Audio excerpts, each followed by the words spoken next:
I just thought we maybe should start with your immediate reactions to watching it again. How did that feel? Well, we were all very young. Right. I forgot, you forget so much, but gosh, where to start? First of all, no one had any idea that it would have such an impact. We all signed the 5.5-year contract to ABC. None of us ever thought we'd go past this pilot to a person. In fact, they went as far as to shoot an ending to the pilot, which when they picked the show up, they said, great, we can take that little piece and we'll put it into episode 2, So, and they bought 7 episodes. But seeing this was, it just unfolds so beautifully and slow. It's a different pacing.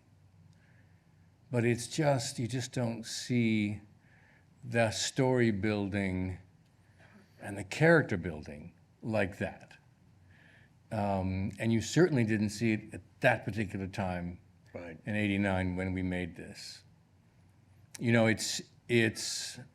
It's because, you have a filmmaker working in television. So he's going to tell the story in a different way than, let's say, a TV director is going to. He comes at it from a completely different perspective. So it was really fun to watch. Even though the format was different, it felt like a big film. Yeah. And I remember all sorts of things about it. It was a very cold time of year. So when you were outside, you were freezing. I remember learning that the sequence near the end when James and Donna are having a conversation and they're talking about the heart and they end up kissing and everything, that started outside, and then they had to shoot the entire thing inside in a studio with just black drapes around them. And you would really never know. But the problem was it was too cold and noses kept running, and red faces, and this looks terrible. It's supposed to be a romantic scene. So all this stuff comes back. In fact, I was just telling my wife that there was a conversation about it, and maybe some of you caught it, at the very end, when Grace sits up, and the hand goes in, and Grace sits up, and she's like seeing something. And I had never seen it before, but in the back, there's a mirror behind her. Some of you may know this. And Frank Silva, who was the set dresser on the show, his face was in that mirror. If you go back and look at it, you can see it. You can see it really well on this big screen. Yeah. And when they shot it, the DP, David said, cut. He said, it was beautiful, as David says, And Oran Garcia, DP said, we can't use it. And they were like, what? He said, somebody was in the mirror. A face was in the mirror behind Grace. David was like, no. And he was like, whose was it? Frank Silva, who played Bob. Accidentally in the mirror. Stuff like that. That happens with David's films all the time. Chance moments. Yes. So just little things that popped up as I watched it. This is the stuff we're here for tonight. So I thought we'd go back to just before Twin Peaks. So you'd made 2 films with David at that point. Yes. When did he first tell you that he had this idea for a TV show? When did he first mention that to you? Well, it wasn't until after Blue Velvet. I got the script to Blue Velvet when I was doing Dune, but Twin Peaks came later, and it was called Northwest Passage. And the novelty was that David was going to do television, which was like, what? That was just so rare for a filmmaker to work in television. And he was like, it's going to be a great idea. He just saw it as a medium, another creative medium. And he and Mark Frost had been put together by Tony Krantz, an agent, and said, you guys should work together. And so they came up with this idea. In fact, it was Mark Frost's father, Warren, who plays Doc Hayward.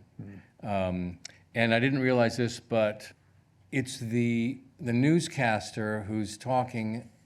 It's, where is the scene they're talking? I can't remember. I remember the scene.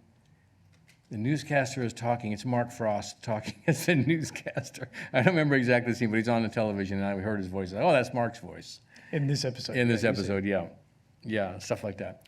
And Mark Frost was a big sort of Hill Street. He'd done Hill Street Blues. He did sort of big TV. So that the pairing was to sort of bring their creative sensibilities together. I think so. You know, I think first and foremost, it was about the two of them maybe meeting, meeting of the minds, kind of, and David's creativity and Mark's creativity too. But Mark really understood structure and television, the television format. Mark knew incredibly well, and David less, didn't really know that about that. So they together, they really worked really well together, and they created this world.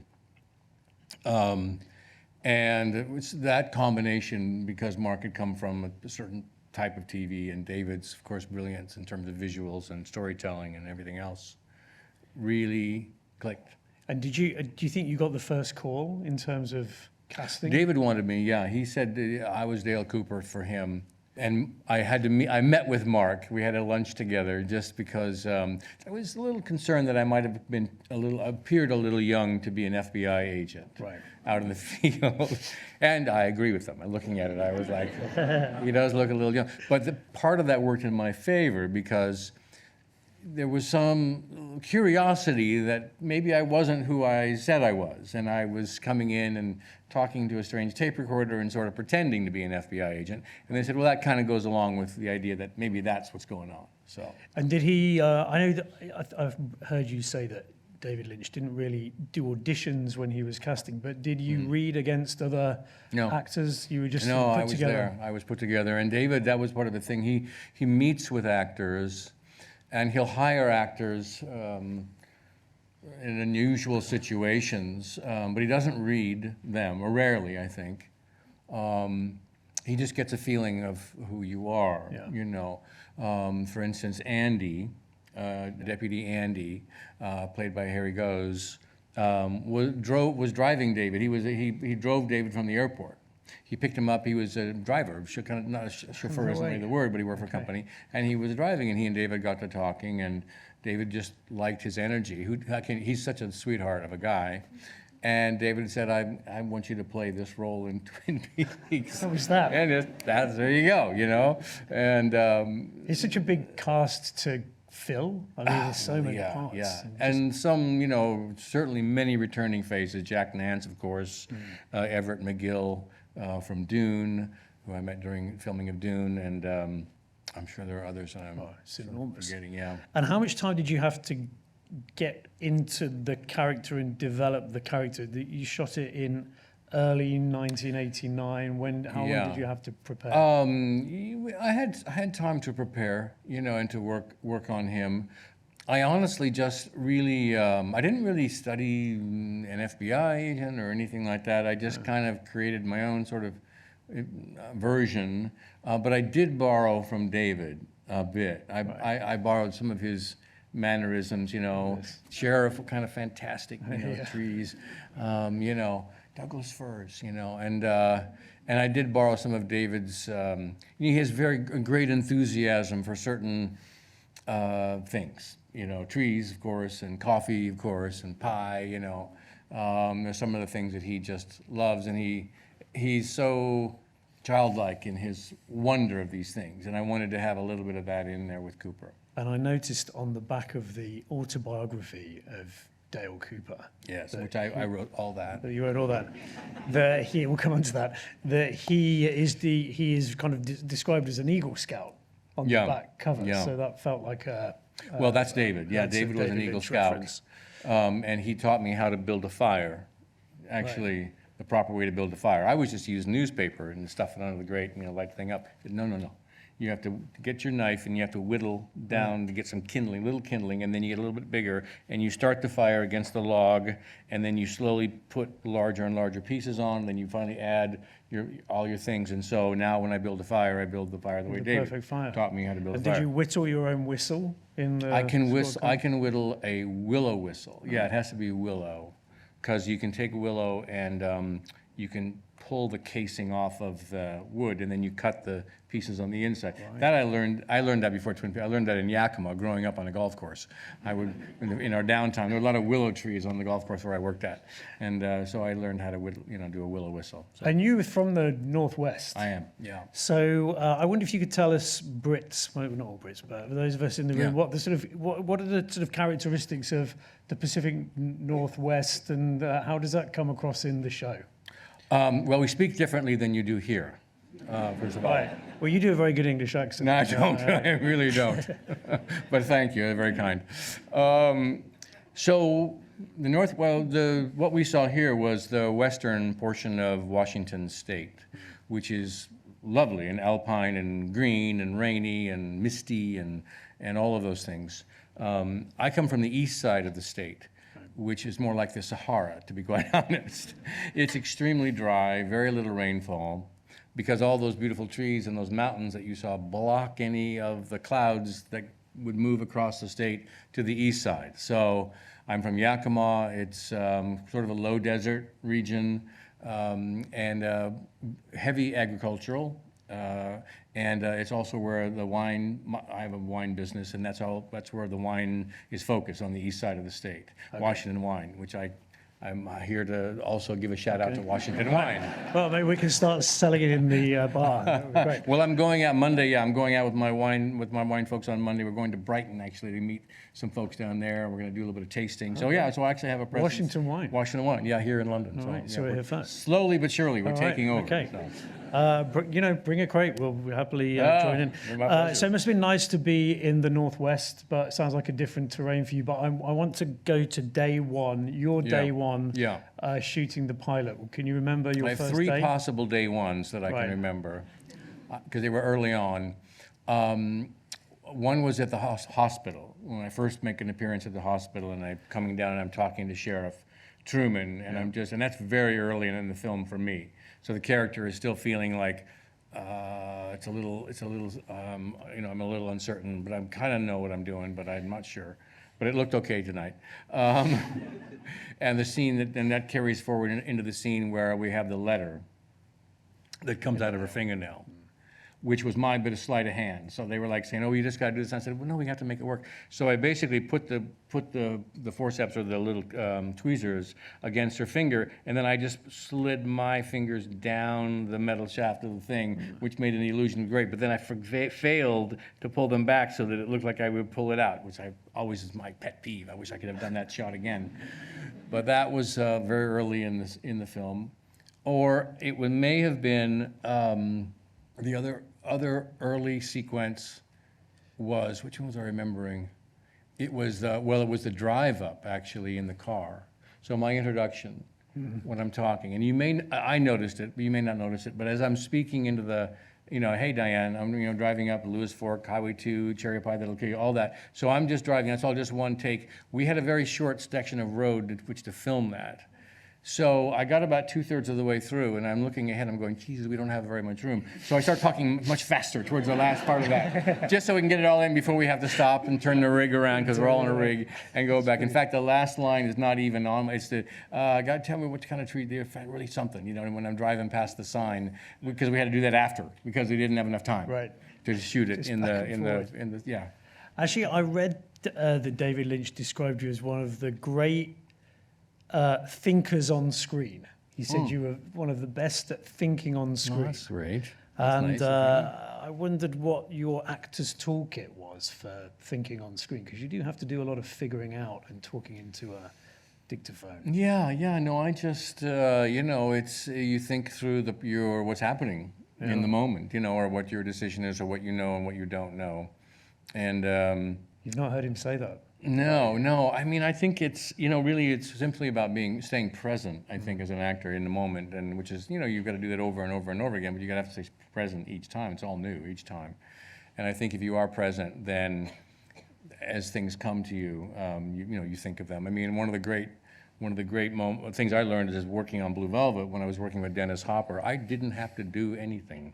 He was terrifying, and all I did was just react to what he was giving me, And in some ways, Cooper, he's a little more of a proactive character, But he's a very good listener, you know, and he's hearing things for the first time. I do love that line when I'm holding in my hand a small box of chocolate bunnies. That's great. I couldn't believe they let me say that. I said, I said, oh, I got to deliver this just right, because it's funny, you know, but it's weird. And I said, oh, you know, just some of the interaction. Yeah. And I'll go on, because I think working with Mike Onkeen was such a brilliant casting, because we were so different rhythms, different look, but a real appreciation for who each other was, you know. And I think that chemistry was really important as the story developed. I agree, a really easy dynamic between we both were just comfortable with each other, and it was okay. So obviously we watched a pilot. I'm interested to know about what you shot. So you shot a pilot. What did you think you were making? What did you all think you were making? We thought we were making movie of the week, basically, and the ABC would look at it and go, "You're absolutely out of your mind." Because you know when you're making it, it's not so much when you're making it, but you know that it's David Lynch, and you know when he gets into the edit, things are going to change. But honestly, you know, it was just so different for the time. And this is shooting it. We didn't know what the look was going to be necessarily, what the music was going to be, because all of that was very different for that you know, at that time in television. So TV at the time in the States described it to us. So Cheers, I think it's Cheers. Pretty Cheers. It's not, you know, there's not real big character development. You're not telling long stories like that. I mean, it didn't have the same kind of image. You certainly didn't have a filmmaker working in television. The look of it was completely different. That type of story. That many characters, that many quirky characters, that, you know, that's just not going to, maybe they'd be one, you know, but everything else would be sort of regular, normal. So many things that were different. You know, the pacing, the look of the film, the look of the show, all different, new. Looks like cinema. I mean, watching It's it tonight, it's so beautiful. Yeah.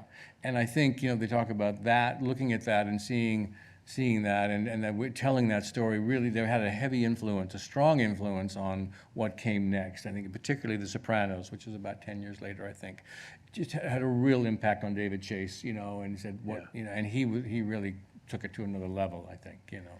So you felt you were making, maybe this was a movie of the week, you were going to just shoot this and that would be that. Yeah. And did you have ABC people crawling all over you? No, we didn't know what we're doing. Nobody cared what we were doing. Gave you the money, left you to it. We were up somewhere in the Northwest shooting away, having fun. You know, we shot that, it's 2 hours, about 24 days, I think, 24 days, I think, total filming. You know, super fast. And then you wrapped and everyone said goodbye and you're like, okay, that was great. That was fine. Okay. And then it was, you know, a few months go by and I was doing another show. I was somewhere else, and I started to hear that there was a screening of Twin Peaks that was in LA at the TV Academy. They'd done a screening and people came out of that, and suddenly it's like the phone started to ring, if you know what I mean. And people were like, this is something, they recognized it's something special. And ABC, they actually purchased 7 more episodes with, and we hadn't gone to air yet. So they saw it and they said, no, we're gonna buy more. We're gonna make this a mid-season replacement. We'll buy a few more, we'll shoot those. And so they kept everything together. They shot everything and then released it, you know, on a weekly schedule. But it had all been done. So you were back on set sort of how long after the pilot? Oh gosh, I was afraid you were going to ask me that. I have no idea. So, I mean, months or? Months. I think. I think it was later. I think it was probably maybe six months, maybe. And how far ahead? By the way, I know there's people in the room tonight who have not watched, or they've watched this for the first time. So I think we'll do our best to avoid the big spoiler. Okay. But I would like to know how far ahead you were reading scripts, and how aware were you? Were you shooting sort of episode by episode? Were you doing it in blocks? Is that how you were doing it? Yeah, it was sort of. We would get the scripts. You know, just a few days before. 5 days before, maybe. Right. We'd start filming the next episode. So you all kept on quite a sort of short leash in terms of how far ahead you were looking. But there wasn't the same kind of secrecy that's necessary today, you know. Right. I mean, it was like we had the scripts, everyone had a full script, you know, and it was okay. Like today, like when we did The Return, people only got their part I was one of a few people that got to actually read the whole thing, but David wouldn't give me the whole script. Right. He said no. But he let me read the first couple of episodes at his house. I would go over to David's house, and he'd say, okay, here's the script. And I would go up on a kind of a porch kind of thing, and he wanted to make sure there was nobody around. And I would read this episode, and I'd be like, wow, okay. And then, then he'd send me a second episode, and I would read that episode, yeah. And then I got to read, because it was quite, ultimately turned out to be quite long. So I finally went to the studio, and I sat down, and I read, it's like, I don't know how many, 400 pages or something, some crazy amount of, and many hours and much coffee later, I had a sense of what it was. And then I started getting scared about that. So because of I had to play Dougie, and I had to play Mr. C, and I had to play Coop, and then I had to play this other little character. So I was like, oh boy, this is going to be a challenge. A lot to get your head around. But I was very excited, but it was a challenge. But on season 1 and season 2, it was much kind of shorter range. So and so you shot all of season 1 without knowing who killed Laura Palmer. Yeah, and without it being on air. So we didn't air the pilot, and then we weren't shooting while it was on air. So we did these, and then they released them, and then we kind of watched the fireworks happen. It was like, wow, well, gosh, Yeah, we should talk about the reaction, because it was amazing. Before we get to it, were you theorizing who killed Laura Palmer, or were you just doing your job and shooting the episodes? I was theorizing. Yeah, no, I wasn't sure. I mean, I thought signs were pointing in the direction of where it ended up. We won't say, but then you never knew. And they shot a couple of different endings. Okay. With different, keep it covered. Yeah, with different potential, the usual suspects, basically. The usual suspects. Yeah. So we should talk about the reaction, because reading back now, looking at as you say, what the state of TV was at the time, the kind of TV that was airing, the reaction was insane, pretty much immediately. I read that about 30% of the US viewing public watched the pilot. Yeah, they tuned in. It was incredible, actually. Those numbers don't exist anymore, and it immediately caught on. And at a different time, this is obviously pre-social, I think there was a couple of things. I mean, I think there was maybe Movie Line, maybe Premiere Magazine. There were very few things that were dedicated to this, and suddenly they were all calling, and they were all wanting to talk, and reviews were coming in from fast breaking press to papers and stuff, and they were all very like, what did we just see? This is incredible. It was really. We were pre-internet by a couple of years. Yes. Yeah. Oh, yeah.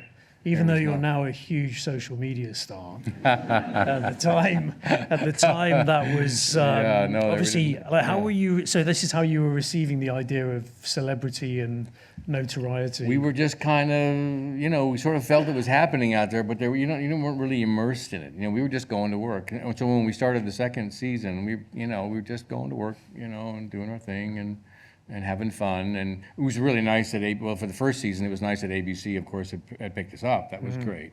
But no real idea about where it was going to ultimately go.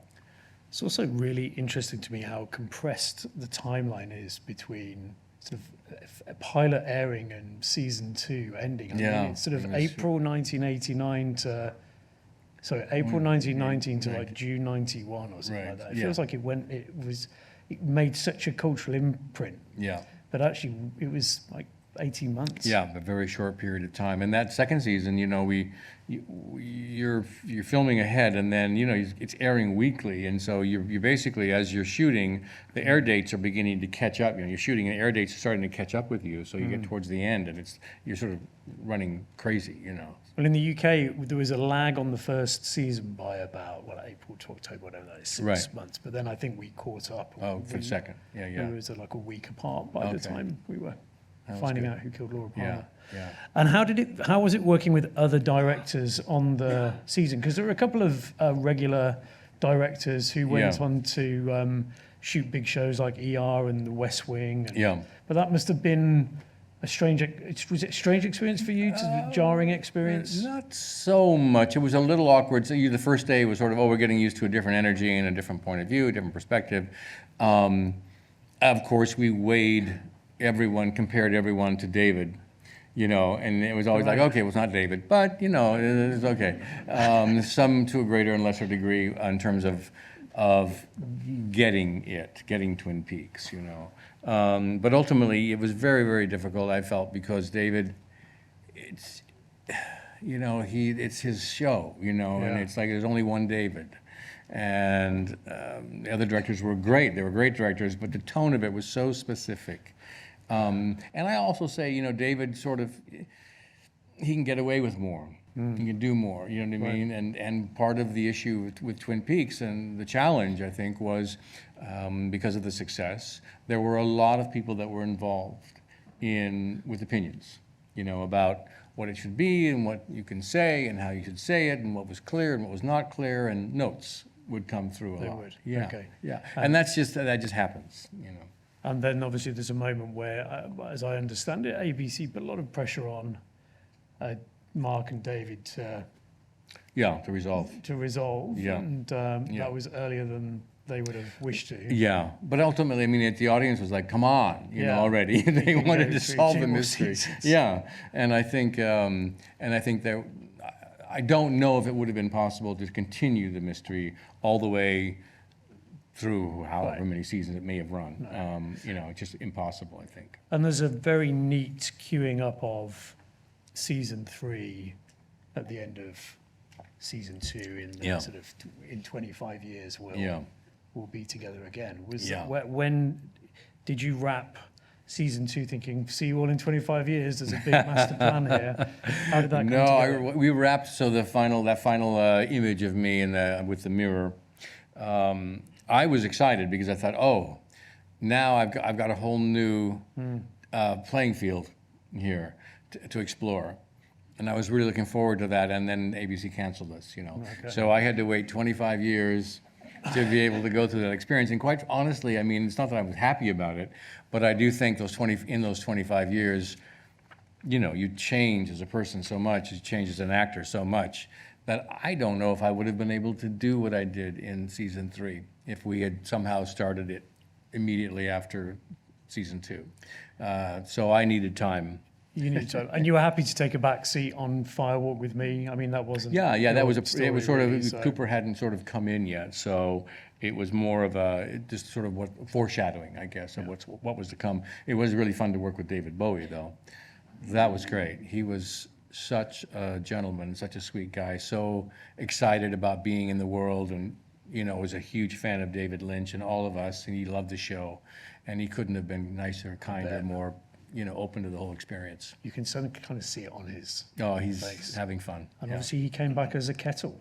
Yes, he did. Yes, he did. Whether he knows it or not. Only David could imagine that. Well, I do want to save some time for some questions in a moment. I have to say on the return, just to give you your flowers, you are incredible in that season. It's the most remarkable achievement to have held 3 characters. You. We were all sort of itching for Dale Cooper, but in the meantime, we got these 2. You got Mr. C, and you got Dougie. How can you go wrong with Dougie? You can't go wrong with Dougie. And I think we should sort of take a moment to reflect on that being an opportunity for you to work with David again on the most extraordinary piece of That's television. Probably the most special. The thing that came out of it for me was we got to return. And I got to work with my best friend, and I've got to create with my best friend. And I got to do things that I've not been asked to do ever before. And it was also, it was not cheating necessarily, but I knew that in order for me to do what I needed to do, David would be the person that would be able to be there and help me through that, So we really worked together creating those characters. And I got up every morning, 4 o'clock in the morning, having my coffee in my kitchen, and I would just say, I'm going to go to work today with David. And I just said, I just felt incredibly blessed. Every day I had such gratitude, and I'd see him on set, and I would be like, this is going to be a great day. I love David. I love what we're doing so much. Even when I was getting massaged by heavy bearded men and out in Malibu who were rubbing blood all over my body and my face, I was still, David, I still love you. Even more. Even more. Well, it felt like he had a lot of trust in you, or there was a lot of mutual trust? He always had trust in me. It was one of the things he always felt. He always had confidence in me, even when I was uncertain. And starting out with Dune, my first screen test ever, I did a scene from when I'm talking, I had to speak right to the camera. I think it was sort of Long Live the Fighters sequence, and I started the scene, and it's just a monologue right into the lens of the camera, and I stopped. I lost my focus, and I turned. I said, I kind of put my head down. I said, David, I don't know if I can do this. And he came up to me and he said, Kale, and he said, you're going to be great. You've got this. And he just sort of said, just take a minute, and it's okay. All right, start when you want, It's like, okay. And he just, something about him and just absolute belief. And I finished the scene, and there I got cast in Dune. And that started our relationship. And that was it. Yeah. Just sort of trust from day one. Yeah. Well, there's a lot of, we have a lot of fans in this room, and there's a huge number of David Lynch fans in this room as well. That's great. You know this, but for the benefit of our audience, in January, we're going to do a full David Lynch celebration. That's we're going to play all the films, all the TV, all the music videos, everything we can find online, all the weather reports. Oh, great. Maybe not all the weather reports, I don't know. So we'll be doing the whole lot, which is great news. That's very good. I think we'll sort of turn the BFI South Bank as much as we can into some kind of Lynchian utopia, and we'll have transcendental meditation sessions, and we've got the red curtains. But how important is it for you that we continue? We the BFI, but that the world continues to acknowledge this great man? It's absolutely essential. I just think there's nobody like him. There will never be anyone like him.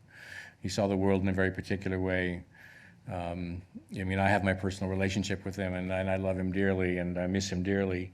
And he really started me off. But his message and his art, film art, television, painting, everything, sculpture, I think that is so special, and I think speaks to a real deeper part of us in a way that no one else does. And he's just magic to me. Well, look, that's evidence of it tonight. If that's a movie of the week, what a movie of the week. Right? You just can't mimic that kind of, there's something that happens that's not good. It's sort of ethereal. Yeah. Sort of tonality is ethereal.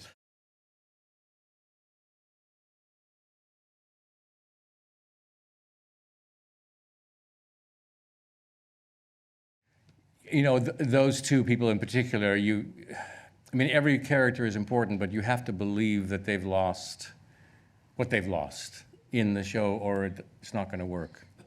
And Grace is so fearless in how she expresses her grief and the heartbreak, as is Ray Wise. And honestly, when we did it, and years ago when I saw it, let's say pre my son, I was like, oh, that's so sad, I'm like, oh. When you have a child, and you have worry, of course. Tonight, actually, it hit me in a whole different way, because you can't help but put yourself into that situation or in that environment or that what happens to them. So it did hit me in a different way, in a much harder way, in fact. And I'm so interested that that's what you responded to. I also think it's helped by being a large screen. When you see it on television, your emotional engagement is lessened. You know what I mean? But here on a big screen, the impact is much more powerful, which I think we are responding to as well, you and I. But that's everyone in David's work. It was so fun for me to watch friends doing their work, and how effective they were, and how good they were. Across the board. That's part of the joy of being able to see something after such a long time.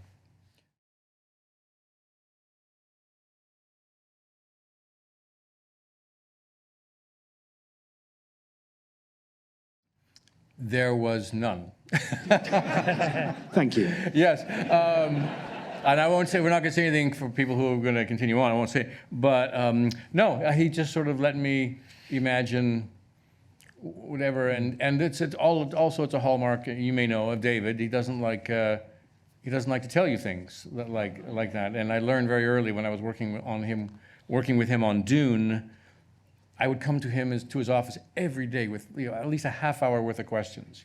And he would humor me for 4 or 5 minutes, and then he would just kind of say, okay, that's it for today. And I learned very early on, I said, I don't think he really likes me coming in here, asking him questions. So I stopped. and now it's now it's a different thing where there's sort of, in the moment when we're working, I might come and say, do I know this? Or what do you think what do you think the tempo on this is? I'd do it very, very generally, or nothing at all, and I would wait for him to just, if I am on the right course, he's not going to say anything. If I'm a little bit off, he'll just say a little more wind, or a little more Elvis.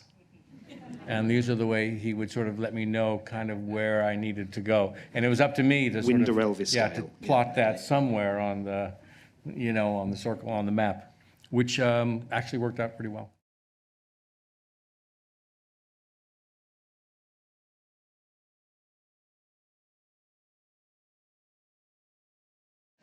Didn't think about it, don't care. Thank you. It's a fair question. I think you're right, because he should have, but he just got, I think he was so excited about the prospect of digging under someone's fingernail that he completely forgot. Well, you were young as well, sort of an early That's career. true, yeah. I was a young FBI agent. I hadn't really learned everything. But you're right, it didn't really focus on so much of that kind of detail, right? Kind of just brushed past that and got into some sort of more of the strangeness of it, and the character of it. And asking for donuts. I remember the scene in the car when I'm sitting with Harry and he says something and I turn to him and say, give me a donut. And David used to sit on the back of the tow rig with the car behind us, latched on, right? And he would have a thing and he'd say, Kale. And I'd say, yeah. Say, give me a donut. We'd just roll and I would have to figure out how to do it in the scene. And I would do that. And then he would laugh. And then he'd do something. And he'd say something else to me to do something. The moment I think I tweak Harry's nose, there's in one of the sequences that comes up, one of the scenes, he just would say, we would be talking, and then he'd just say, from behind the camera, now tweak his nose. And I'm like this. And that was that. And that was that, yeah. He just such a joy. And I think to the point where he loved the world of Twin Peaks so much that he could not help himself. And he became part of the world of Twin Peaks when he put on the character of Gordon Cole. He loved the world of Twin Peaks, which is why it was so wonderful that he got to return to it, 25 years later, and, in charge of everything, and that was, and step back into the suit of Gordon Cole. And left us with a masterpiece. Yeah, Yeah. I think so. Well, I'm going to wrap up. right. I just want to say thank you for letting us into the process a bit more. Yeah. Thank you for being here tonight and being so generous with your answers. Can we all be upstanding, please, for Kyle MacLachlan? And thank you so much. Thank you, everybody. Thank you.